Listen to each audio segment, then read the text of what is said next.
आज हम business studies का फर्स्ट चैप्टर स्टार्ट करने जा रहे हैं। चैप्टर का नाम है business, trade and commerce.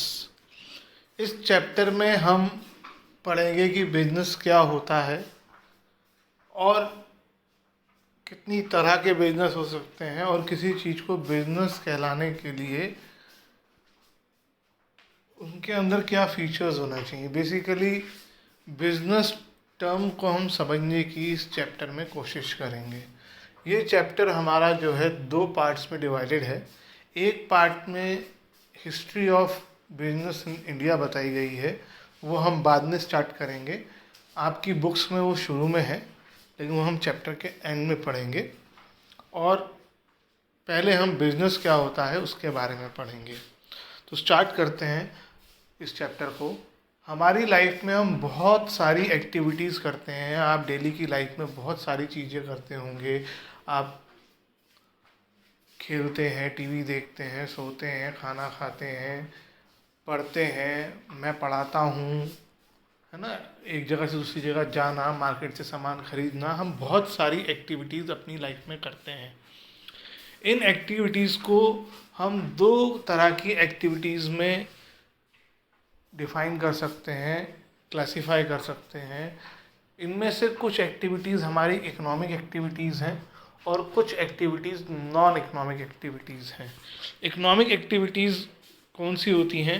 Economic activities are those activities which are done to earn our livelihood. जो हम पैसा कमाने के लिए हम जो करते हैं वो इकोनॉमिक एक्टिविटी है। जैसा कि मैं ये पढ़ाता हूँ स्कूल में या मैं आपको पढ़ा रहा हूँ, तो इसका पर्पज़ है अर्निंग सैलरी। ऐसे ही एक मज़दूर बिल्डिंग में काम करता है, एक डॉक्टर जो है अपने क्लिनिक में काम करता है, कोई पर्सन ऑफिस में काम करता है। तो ये सब जो है इकोनॉमिक एक्टिविटी हैं।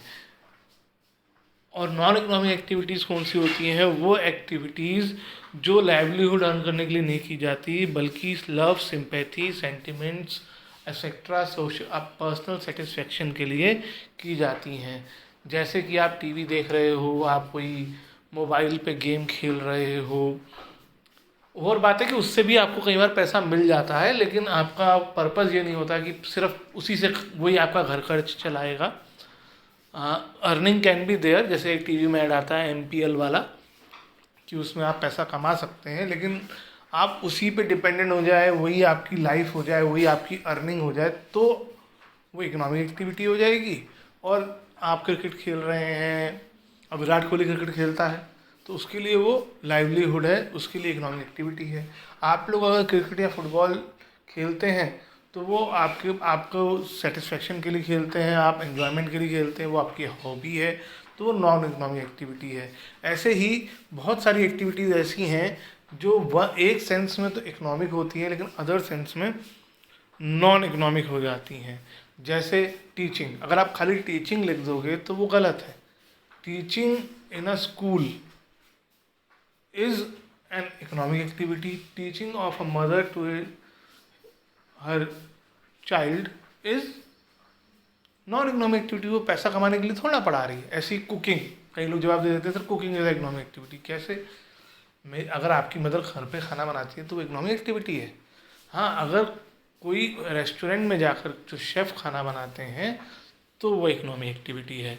तो एक ही एक्टिविटी जो है एक सेंस में इकोनॉमिक और एक सेंस में नॉन इकोनॉमिक हो सकती है। इम्पॉर्टेंट है कि वो किस पर्पस के लिए किया जा रहा है। अब हमारा जो इस चैप्टर में हमें जो पढ़ना है वो इकोनॉमिक एक्टिविटी के बारे में पढ़ना है। इकोनॉमिक एक्टिविटी 3 तरह की हो सकती हैं। या तो मैं बिजनेस कर सकता हूँ, या मैं प्रोफेशन में हो सकता हूँ, या मैं एम्प्लॉयमेंट में हो सकता हूँ। आप लोगों के बहुत से पेरेंट आर्मी में हैं, मैं टीचर हूँ, हम सब एम्प्लॉयमेंट में हैं। एम्प्लॉयमेंट में हम जॉब जिसे कहते हैं, हम नॉर्मल लाइफ में नौकरी, हिंदी में हम नौकरी कर रहे हैं, हमें अपॉइंट किया गया है। प्रोफेशनल्स कौन है?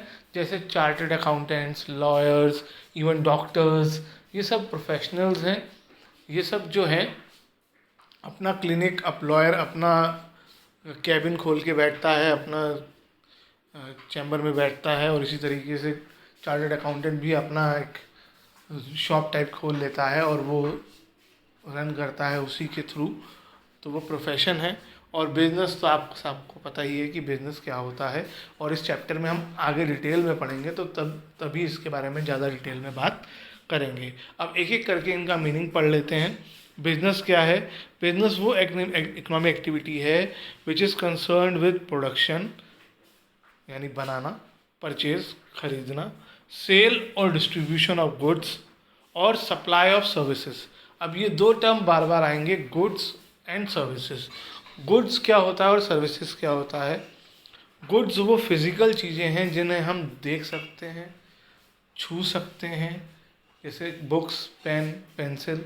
और सर्विसेज वो एक्टिविटीज़ हैं जो हमें चाहिए होती हैं लेकिन उसको हम देख छू नहीं सकते। जैसे एयरवे, हम यहाँ से दिल्ली ट्रेन से गए तो ट्रेन ने हमें सर्विस दी, तो ट्रेन तो हम देख सकते हैं लेकिन वो यहाँ से वहाँ जाने वाली सर्विस हमें नहीं दिखेगी। मोबाइल सर्विसेज सबसे कॉमन आज की डेट में, जिससे आप पढ़ भी रहे हो, internet services, they can not be seen. ठीक है, और गुड्स को आप देख सकते हो, तो गुड्स में डील करना और सर्विसेज में डील करना दोनों ही बिजनेस एक्टिविटी होता है।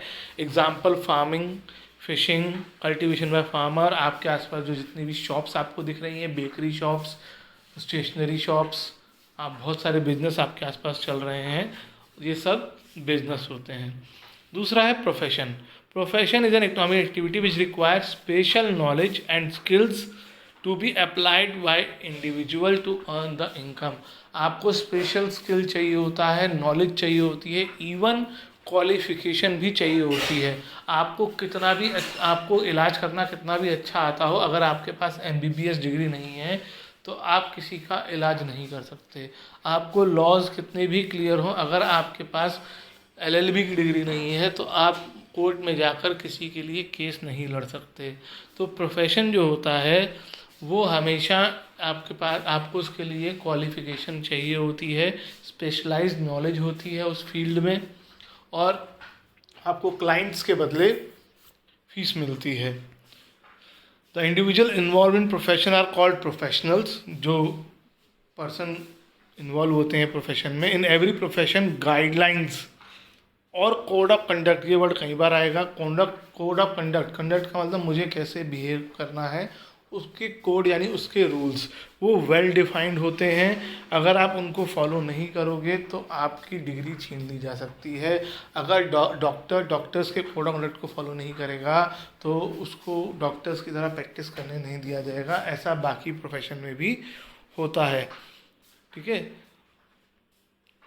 एम्प्लॉयमेंट में आपको एक पर्सन के अंडर काम करना होता है, चाहे वो बिजनेस हो, चाहे कुछ हो, चाहे वो प्रोफेशनल ही क्यों ना हो, और बदले में आपको एक फिक्स रेम्यूनरेशन मिलती है। और वर्क आप वो करोगे जो आपको, आपका जिसके अंडर आप काम कर रहे हो उसे बोलेंगे एम्प्लॉयर। काम करने वाला है एम्प्लॉई और काम देने वाला है एम्प्लॉयर। जैसे केंद्रीय विद्यालय संगठन में का मैं एम्प्लॉई हूँ और केंद्रीय विद्यालय संगठन मेरा एम्प्लॉयर है। एम्प्लॉयर कौन? जिसने जॉब दी। एम्प्लॉई कौन? जो जॉब कर रहा है। एम्प्लॉई को वर्कर भी कहते हैं। तो the person who are employed by others are called employees and the employer is the one who offers job and service. जैसे टीचिंग में मैं कर रहा हूँ, है ना, उसके अलावा मैनेजर्स होते हैं। एक और चीज़ है कि ये जो प्रोफेशनल्स होते हैं, डॉक्टर्स, लॉयर्स, ये भी, चार्टर्ड अकाउंटेंट, ये भी एम्प्लॉयमेंट कर सकते हैं। अगर कोई डॉक्टर किसी हॉस्पिटल में जॉब कर ले, जैसे यहाँ पे नीलकंठ है, सुशीला तिवारी है, बॉम्बे हॉस्पिटल है, यहाँ पर सैलरी बेसिस पे काम करने लग जाए तो वो एम्प्लॉयमेंट में चला जाता है, फिर वो प्रोफेशनल नहीं कहलाता है।